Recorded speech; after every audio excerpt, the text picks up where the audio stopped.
everybody, I'm Mei Lisa White and look at what I'm wearing right now. It is beautiful and unique, right? So it is actually a typical jewelry from the Shi ethnic group. Today I'm going to take you to learn more about the Shi Silverware Craftsmanship.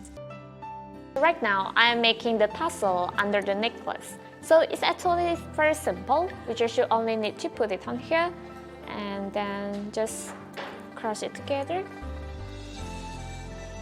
And it will be like this.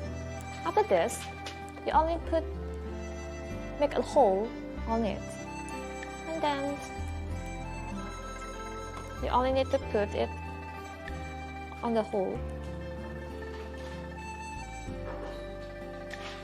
And this is the end of the process, which I only need to put this on here.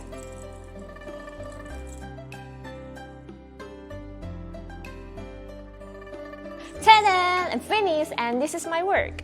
I know that silverware symbolizes beauty in the eyes of the Shi people. It also contains their wishes of good luck and peace. So, I want to send my best wishes to you all. That's all for today's video. See you next time. Bye bye!